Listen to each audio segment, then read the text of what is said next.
Okay guys, it comes down to the next step. It really is a case of you're just going to have to experiment with what works. There is no guaranteed way and there is no easy way. What you'll find is the bearings top and bottom just fall away, but it's the cups inside that are the difficult part. And they are the part where you are going to spend the majority of your hours, and I say hours, trying to get them out. Now the bottom ones aren't too bad, as there are two grooves cut into the side of the neck stem, top and bottom, which you're able to get a small sided drift, and you're able to remove them, and that's fairly simple, not a problem at all. When it comes to the top are difficult to say the least.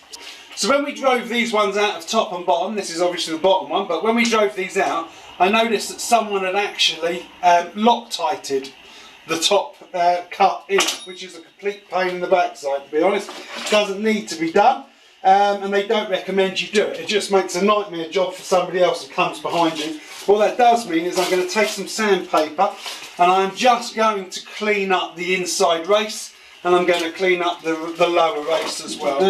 Get a cloth and just wipe those around, because you don't want any dust or crap in there. So we'll take that out at this point.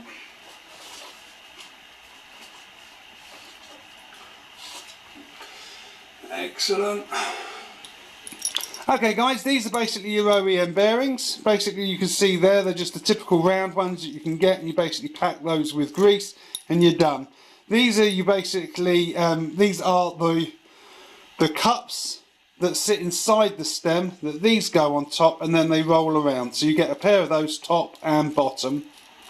Okay, now I'm going to be replacing these with a better or an upgraded version of bearings. Okay guys, we're at the point now we're putting the outer races in. For some reason the camera turned itself off, so you've actually missed the outer racer going into the bottom. But it's a very simple thing. I'm now going to do exactly the same for the top, and you'll see that process. Now the tools I'm going to use, or what you will need, is some lithium based grease. You are going to need a method of keeping the races straight as they go in, and I'm using the drawbar method, which I've used previously and it's worked quite well. You can also just hammer it in and do it by side. You take some lithium grease and you wipe it around the outside of the steering stem, and then you apply some onto the outer racing itself. So all areas or all surfaces are greased.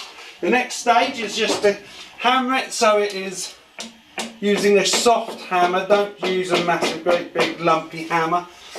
Keeping it straight. You can now get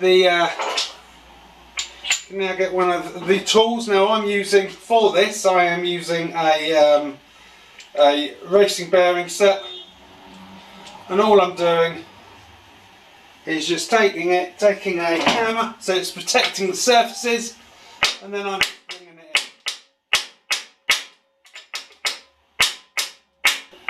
Okay guys, that's basically how easy it is. There is no secret. They just need to be drifted in square. It doesn't matter if you use a drifting, so you're using spanners, or if you're using the edge of a socket set. They just need to go in square until they hit home, and that is it. So the next stage will be to get the bearings packed and ready for insertion. If you just end up wiping a little bit of grease over the sides of these things, it's not going to be enough. What you actually need to do is get a dollop of grease on your hand, and then you just need to put it in. So that's the bearing well and truly greased, and you can see that coming through. So it's now grease all the way through. That's the easiest way to do it. Wipe it along the top. The bearing just sits inside of there and cups it home. So we slot that over first, put that down. We then pick up our bearing and we drop that over there. Okay, the tool is from Laser. It's a motorcycle steering bearing installer, it's called. And you basically just put that over and it slots. It's got a groove on the other attachment that slots in, so it's not moving. You then push that in,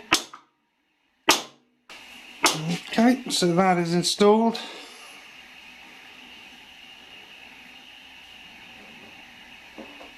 Again, dollop in the centre of the hand. So this is the top bearing now. And what I'm doing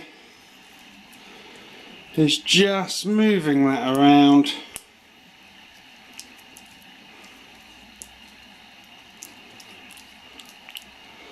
And that comes through. Turn the bearing over. On top, let me just quickly push you up.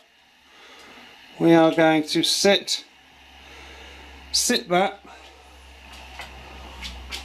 inside, and we'll just put some grease on the inside. Now you will be shocked just how quickly that grease goes over time, and for that reason I'm going to be putting a shed load. I'm just going to sit the bearing on top of that, and I'll just keep that nice, and there you go.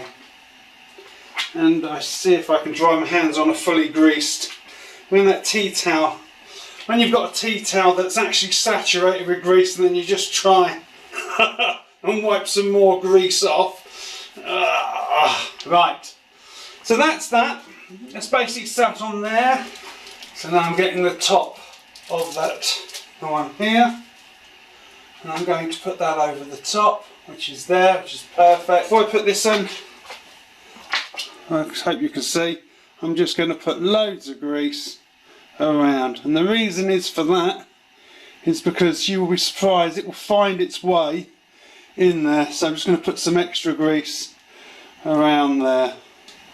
Then I'm going to come through here, putting that on the inside, pushing that through, and then pushing that home. So I'm now going to boom, boom, boom.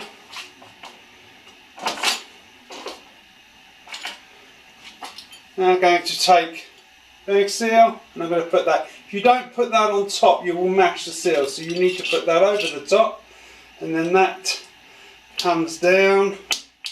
There you go, and just protects the entire lot. First one on.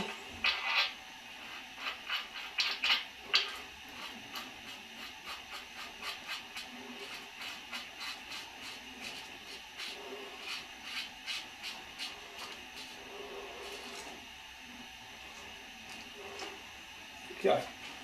Excellent, that gives me a chance to tidy up now. We're almost there. So we've put the bottom castle nut on, and we've used the C-spanner to tighten it up with a torque wrench to 52 Newton meters. We've then backed it off one complete turn, and then we've reapplied 18 Newton meters to it. That is not going to be the same for every single bike, so you need to be looking up your own torque settings on your bikes or individual bikes. I can take no responsibility for that. Do not follow this guide if you are doing your own bike, even if it's an XJ600. Get the torque settings right. Rubber washer in between. And then you put the second castle nut on. Not too tight again. Then you line them up. And then you put the last washer on, which is the one that goes down through the side, like so, and that keeps them both together, and what you end up with is that. Okay guys, that's about it for this episode. The triple tree's in place. Next episode I'll have the forks in, and I'll have the wheel on, so then it'll be a rolling chassis. I'll put the under tray in, and I'll start on the loom. I'm not quite sure what I'm going to do with that yet, but we'll see. Plenty of time to think about that. You guys take it easy, you stay right safe, and look after each other. Take care. Bye bye.